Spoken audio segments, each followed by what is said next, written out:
నమస్తే, welcome to Leo. మనతో ఉన్నారు సీనియర్ జర్నలిస్ట్ హేమసుందర్ గారు. సార్ నమస్తే. నమస్తే అండి. జూనియర్ ఎన్టీఆర్ వాస్తవానికి గతంలో చూసుకునే సినిమాలకి ఇప్పటికి చాలా వ్యత్యాసం ఉంది అంటే మనకు ఖచ్చితంగా ఆ ఒక్క హీరో జూనియర్ ఎన్టీఆర్ అని చెప్పొచ్చు.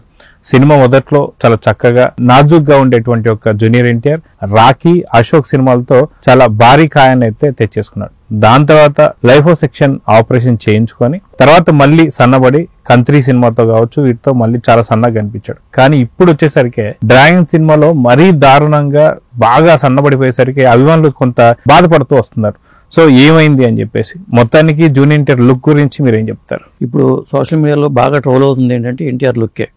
ముఖ్యంగా ఎన్టీఆర్కి ఎటువంటి ఆందోళన లేదు, కానీ ఆయన ఫ్యాన్స్కి అయితే చాలా ఆందోళనగా ఉంది.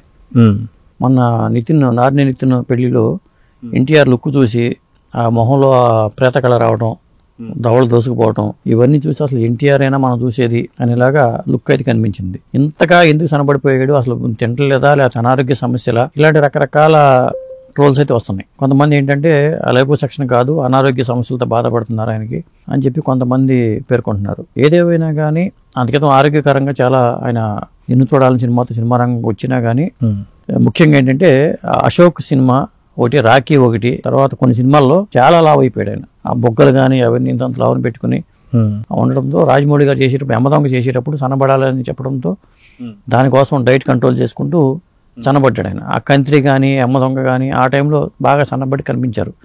సన్నబడినా కానీ పర్లేదు అనిపించింది, అప్పుడు కూడా కొద్దిగా ఆడుగా అనిపించింది.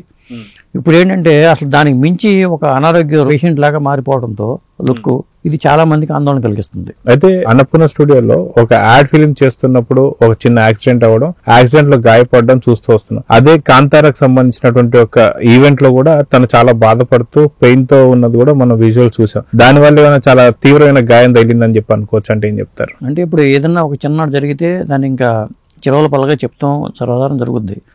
ఆయనకి ఏదో చిన్న దెబ్బలే అన్నారు అప్పుడు. ఆ తర్వాత కాంతార ఈవెంట్కి వచ్చినప్పుడు మాత్రం ఆయన అది చిన్న దెబ్బలు కాదు పెద్ద దెబ్బలే అని మనకు అర్థమైంది. అప్పుడు కూడా ఈ స్థాయిలో లుక్ కనపడలా, కాస్త బాగానే కనిపించారు. ఒకవేళ ఆ దెబ్బ తగిలినప్పటి నుంచి ఏమన్నా ఇష్యూస్ ఏమన్నా మొదలైనయా, ఈ పెళ్లిలో ఆ లుక్ చూసి మాత్రం ఇప్పుడు అనారోగ్య సమస్యలు ఉన్నాయా, డ్రాగన్ కోసమా లేకపోతే అలా తయారవుతున్నారా? వేరేమో డ్రాగన్ అని ఉన్నప్పుడు ఫిజిక్ కూడా ఆ స్థాయిలో ఉండాలి కదా, మరి పీనుగులాగా ఉన్నటువంటి ఇలా రకరకాల వార్తలు అయితే స్ప్రెడ్ అవుతున్నాయండి. దీని మీద అక్కడి నుంచి ఏమైనా ఒక వెర్షన్ వస్తే బెటర్ అనిపిస్తుంది. ఎందుకంటే ఇది చిలవల పల్లగా ఇటుపాకి ఎటు వెళ్ళిపోతుందో తెలియదు. అది వాస్తవానికి యాక్సిడెంట్ అయినప్పుడే ఎన్టీఆర్ ఆఫీస్ దగ్గర నుంచి ఒక లెటర్ అయితే రిలీజ్ చేశారు. ఎవరు ఆందోళన చెందాల్సిన అవసరం లేదు, ఆయన చాలా స్టేబుల్ గా ఉంది, ఆయనకు సంబంధించిన ఆరోగ్యం అని చెప్పారు. సో వాస్తవానికి ఇప్పుడు జూనియర్ ఎన్టీఆర్ అప్పటి నుంచి చాలా ఎక్కువ ఆందోళన చెందుతున్నారు జూనియర్ ఎన్టీఆర్ ఫ్యాన్స్.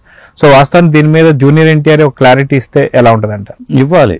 ఎందుకంటే నేను ఇట్లా డైట్ చేసుకుంటున్నాను, డైట్ కంట్రోల్లో ఉంది, ఇది నా పాత్ర కోసం నేను ఇలా చేస్తున్నాను, అంతే తప్ప ఎవరు ఆందోళన చెందాల్సిన పని లేదు, ఈ రూపం గురించి మీరు ఎవరు ఆందోళన చెందొద్దు అని ఏదైనా ఒక మెసేజ్ రూపంలో ఆయన ఏదైనా ఒక ప్రకటనిస్తే లేదా ఒక వీడియో రిలీజ్ చేసినా బాగుంటుంది. ఎందుకంటే పెళ్లిలో కలకల్లాడుతూ కనిపించాల్సిన ఫేసులో ఆ మొహం అంతా ఒక పేలవంగా ఉండిపోయి రక్తం లోపించినట్టుగాను ఇలా కనిపించడం వల్ల రకరకాల అనారోగ్య సమస్యలు ఏమో అనే పరిస్థితి. ముఖ్యంగా బయట వాళ్ళు ఆందోళన చెందితే పర్లేదు, ముందు ముఖ్యంగా ఫ్యాన్స్ ఆందోళన చెందుతున్నారు.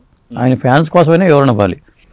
ఒకటి ఈ సినిమా తర్వాత మళ్ళీ త్రికృష్ణ శ్రీనివాస్ గారితో సినిమా ఉంది. మళ్ళీ ఆ సినిమా ఇట్లా హీరోలు ఏమైనా సరే హీరోలు పర్సనాలిటీ పెంచుకోవడం, పర్సనాలిటీ తగ్గించుకోవడం ఇవన్నీ చేస్తే లాంగ్ రన్లో మాత్రం చాలా ఫిజికల్గా వాళ్ళు ఇబ్బంది పడే ప్రమాదం ఉంది. వైద్యులు కూడా ఇదే చెప్తూ ఉంటారు, బాడీని పెంచుకోవడం తగ్గించుకోవడం అనేది న్యాచురల్గా ఉండాలి తప్పితే మరి సినిమాల కోసం పెంచుకోవడం, సినిమాల కోసం తగ్గించుకోవడం గతంలో అలా ఉండేది కాదు.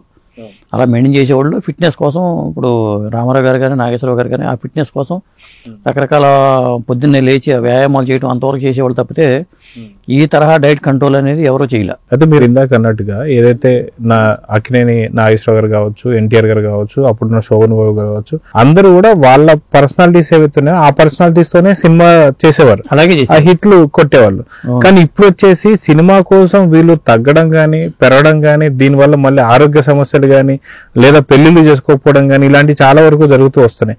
సో ఏంటి అంటే సినిమా పైన మక్కువ ఉండాలి కానీ జీవితాన్ని పణంగా పెట్టేటువంటి పరిస్థితి మనం చూసాం. ఏదైతే ఆర్తి అగర్వాల్ గారు చనిపోయారు, వాళ్ళ చాలా అది వికటించి ప్రాణాలే కోల్పోయారు. ఇంకొకటి ఏంటంటే వీళ్ళు దీనివల్ల కడుపుని తినరు, హీరోయిన్లు కానీ హీరోలు కానీ వాళ్ళ దగ్గర సంపాదించుకుంటారు, బోల్ డబ్బులు సంపాదించుకుంటారు, కడుపు నిండా తినరు, డైట్ కంట్రోల్ అంటారు, సమస్యలు తెచ్చుకుంటారు. మీరు ఎంత సంపాదించి ఏమి లాభం? మీ కడుపు తినకుండా ఏం చేయకుండా అనుభవించకుండా మీరు ఎంత సంపాదించి ఏం ఉపయోగం? చాలా మంది అదే చేస్తున్నారు. మళ్ళీ ఫిట్నెస్ మాస్టర్లు ఏం చెప్తారంటే మీకు ఏమి కాదు, ఇవన్నీ రకరకాల నమ్మకండి, డాక్టర్లు చెప్పే మాటలు నమ్మకండి, ఏం నమ్మకని అంటారు. ఎప్పుడైనా సరే పెంచుకోవడం తగ్గించుకోవడం చేసుకుంటూ ఉంటే ఎప్పటికైనా ఇబ్బంది. అది మనం చూసాం, ఆర్తి అగర్వాల్ విషయంలో చూసాం, కొంతమంది విషయంలో చూసాం. ఆఖరికి క్యాన్సర్ వచ్చి కోలుకున్న హీరోయిన్లు కూడా ఆరోగ్యంగా కనిపిస్తున్నారు. అలాంటి పరిస్థితుల్లో 70 ఏళ్ల వయసులో చిరంజీవి గారు కూడా చాలా ఆరోగ్యంగా ఉన్నారు. మొన్న ఆ మేసాల పిల్ల సాంగ్లో చూసాం. మరి రజనీకాంత్ గారు కూడా మేకప్ వేసుకుంటే రూపరేఖలన్నీ మారిపోతున్నాయి.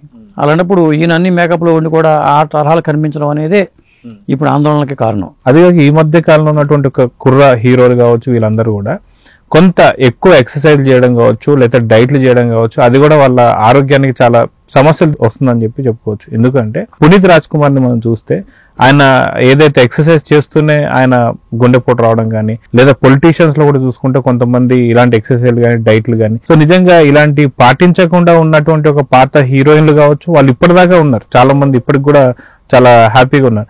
సో ఇప్పుడు మీరు దీని గురించి ఏం చెప్తారు? ఇదేనండి, ఇప్పుడు అసలు ప్రధానంగా ఏమవుతుందంటే చాలా మంది ఇది చెప్పట్లేదు కానీ, బయటికి చెప్పట్లేదు కానీ, కరోనా వ్యాక్సిన్ వేసుకున్న వాళ్ళలో గుండె సంబంధమైన సమస్యలు చాలా వస్తున్నాయట, చాలా వరకు.